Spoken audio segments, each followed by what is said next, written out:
दोस्तों आज पंजाब के हालत वैसे ही हो रहे हैं जैसे 1980 और 90 के दशक में तमिलनाडु और आंध्र प्रदेश में हुआ करते थे। आप देख सकते हैं गुरदासपुर के कई गांवों के छतों पर छोटे छोटे चर्च बन गए हैं। लोगों का ब्रेन वॉश और चमत्कार दिखाकर पंजाब के सीमावर्ती इलाकों में रहने वाले मजहबी सिख और वाल्मीकि हिंदू समुदायों के कई दलितों ने ईसाई धर्म अपना लिया है।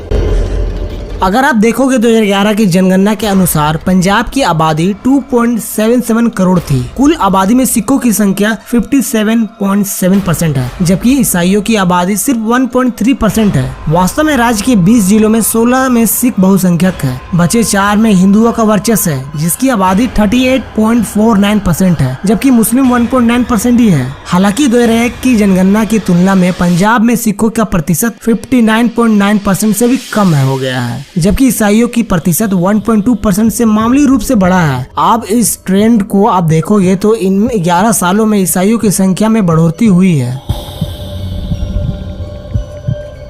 दोस्तों पंजाब में धर्मांतरण के आंकड़े देखें तो ज्यादातर धर्म परिवर्तन ग्रामीण और सीमावर्ती इलाकों में होते हैं, जैसे बटला, गुरदासपुर, जालंधर, लुधियाना, फतेहगढ़ और भी बहुत सारे हैं जिसमें धर्म परिवर्तन हुआ है। धर्म परिवर्तन के खिलाफ आवाज उठाने वालों की माने तो पंजाब में धर्म परिवर्तन करवाने का सॉफ्ट टारगेट इसलिए है क्योंकि यहाँ के युवा विदेश जाना चाहते हैं। उन्हें अमेरिका और कनाडा का वीजा का लालच दिया जाता है। मतलब कुल मिलाकर ईसाई मिशनरी सोलो पॉइजन का काम करते हैं।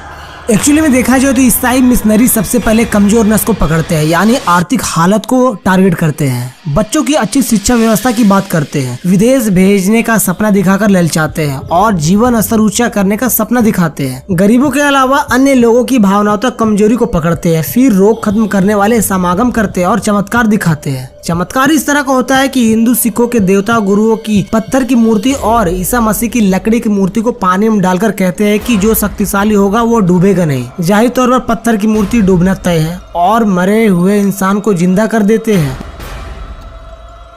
उन्होंने डॉक्टर को भी चेक कराया, बुखार की वजह से बच्चा मर गया है।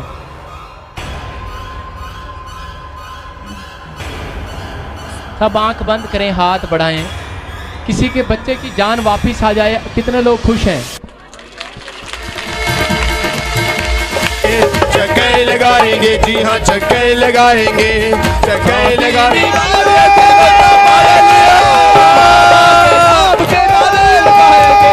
यहोवा के नाम के नारे लगाएंगे, यहोवा के नाम के नारे लगाएंगे। बड़े बड़े बीमारी को ठीक करने का दावा करते हैं, जैसे कैंसर जैसा घातक बीमारी को चुटकियों में ठीक कर देंगे। फिर हमारे बॉलीवुड के ना समझे स्टार हालेलुया करते हुए समागम में नजर आ जाते हैं। यीशु गावा अब्द तेरी, मैं गावा नच नच के, यीशु गावा अब्द तेरी, मैं गावा नच नच के, मेरे शाफी खुदाया। हालेलुया। इनको धर्म का क्या ज्ञान है जो इस तरह से हालेलुया करते हैं, पता नहीं। एकदम मਰਨ ਦੇ किनारे ਤੇ ਸੀ ਜਦੋਂ ਸਾਨੂੰ ਪ੍ਰਭੂ ਬਾਰੇ ਪਤਾ ਲੱਗਿਆ। प्रार्थना की पास्टर जी ने ते फिर मैनू आराम आया। मेरे किसी भी पेके परिवार नू, मेरे किसी भैणा नू, भरा नू इस गल की कोई भी प्रॉब्लम। वैसे एक जमींदार परिवार से ताल्लुक रखने वाले सुखविंदर सिंह की कहानी भी कुछ ऐसी ही है। सुखविंदर सिंह का कहना है कि व्यापार में घाटा हो रहा था और वो बीमार भी रहते थे। जिंदगी हर कदम पर दिक्कतें थी। एक दिन वो चर्च गए और प्रार्थना की, उसके बाद उसकी जिंदगी बदल गई। कारोबार भी ठीक हो गया और बीमारी भी खत्म हो गई। कपड़े के व्यापारी सुखविंदर सिंह का कहना है कि वे पहले पगड़ीधारी थे, लेकिन 2006 में उन्हें ईसाई धर्म अपना लिया, वो भी बिना किसी लालच के। सुखविंदर सिंह का कहना है कि उनके 2 बच्चे हैं जो इस समय इंग्लैंड में रहते हैं। उन्होंने कहा कि मुझे पहले लगता था कि ईसाई धर्म अंग्रेजों का है, लेकिन चर्च जाने के बाद मुझे ऐसा एहसास हुआ कि ऐसा नहीं है। उनका कहना है कि शुरू में कुछ लोगों ने मेरे ईसाई धर्म अपनाने का विरोध किया, रिश्तेदार भी नाराज हुए, लेकिन इससे मुझे कोई फर्क नहीं पड़ता। पंजाब में ईसाई धर्म के साथ पगड़ी से लेकर टप्पे तक कई सांस्कृतिक प्रतीकों को अपनाया गया है। YouTube पर आपको ईसाई गिद्दा एक लोक नृत्य है और बेलिया ये एक दोहा गाना है, और पंजाबी में यीशु की प्रार्थना वाले गीत आसानी से मिल जाएंगे। विजुअल में ग्रामीण पंजाबी सेटअप में तमाम पुरुष और महिलाएं इन्हें गाते मिल जाएंगे। इस पर आपको मिलियन व्यूज के साथ एक गाना मिलेगा।